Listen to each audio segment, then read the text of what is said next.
it's hard to talk about it because he's alive, and my sisters and my brothers, they're all going to watch this and they're going to say, why Nazila don't shut up.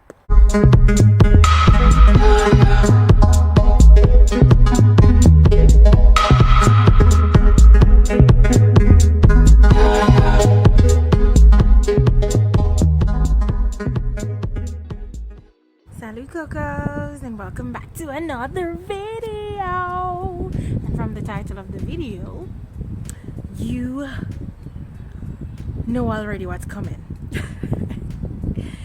It's a Toops of Cocoa, and on a Toops of Cocoa today I'll be talking about my father. Why not? It's Father's Day. Before I get into the video, I just want to big up all the fathers, every one of you that are doing what you're supposed to be doing, and you're doing it to the best of your ability.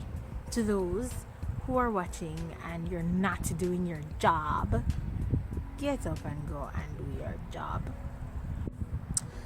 Again, I must make a disclaimer. This is my experience with my father. My father has 9 kids. Yeah, 9. And the 9 of us have 9 different experiences, and I cannot speak on the experiences of the other 8. Okay? I think when I started to unbox things with the psychologist, I started understanding that a lot of my a lot of who I was or who I had become was a part of the trauma that I experienced as a child. And let's start. Let's go all the way back. I have so many memories with my father because he was the one who was there. He and my grandmother, I grew up with them, and then my stepmother came into the picture after probably when I was about 6 or 7. Yeah, cannot remember. But anyway, all my memories, they're with my dad. I remember him letting me comb his hair because he's mixed, so he has straight hair naturally. So I used to take out all my bubbles on my clips, and I used to bubbles up and clip up his hair. We had so many games that we played together, like as a child. And I guess Daddy did everything that he needed to do, like get up and make porridge for us. He was the one who cooked. He would cook every meal, breakfast, lunch, and dinner. And even when I was coming to France, I wrote about him because he was the one who introduced my very first French word to me, and that was gourmet. Yes, gourmet is French. And because he would say all the time that he was a gourmet chef. So we always ate well. He was vegetarian. I've never known my father to eat meat. Yeah, he is a vegetarian actually. And all my memories, all my childhood memories, those young years, man, they were bomb years. I remember once, I don't remember what their stories.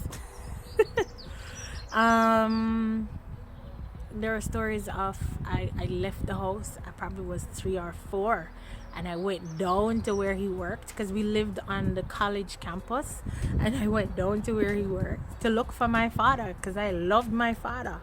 He would take me to school when I was little as well. Sometimes he would forget me at school when I was up by primary school. I don't know if it's forget or he was just too busy to come back, but yeah, my years with my father was good. After university, when I moved to St. James for my first job, my father bought me my mattress because I never have any, and he bought me a mattress. Big up yourself, Daddy. He took me to uni. He took me to uni. He drove down with all my stuff in the car, and he drove to uni. There was a period in my life I would get beaten every morning. Every morning. Can you imagine what that does to someone? Like every morning. Tell you, man, there's a period in my life where every morning that I woke up to go to school, I would get a beating before going to school.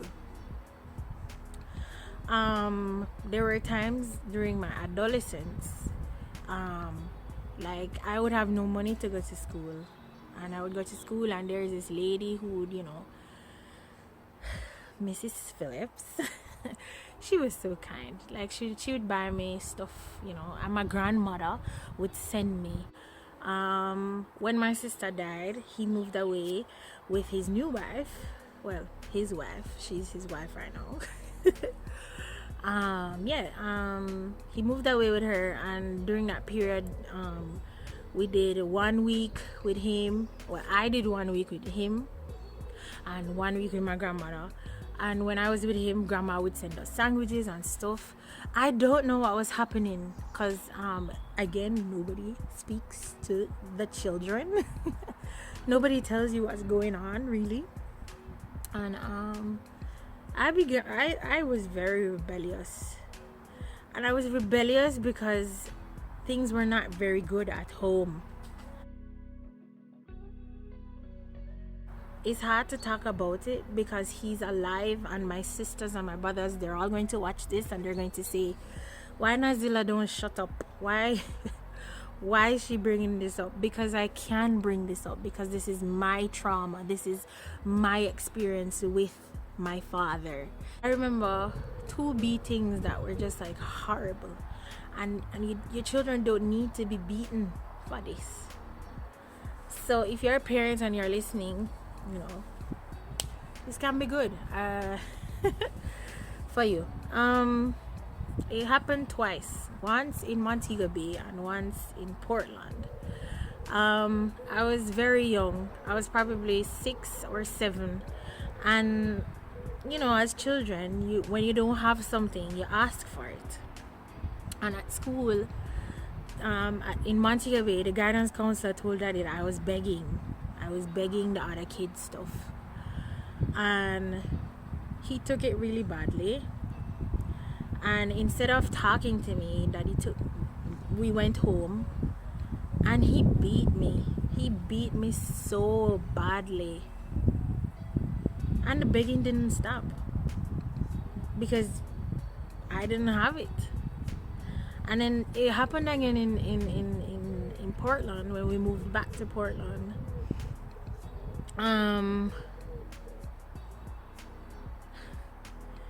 When we moved back to Portland, do you remember that sweetie, the 3-color straw sweetie?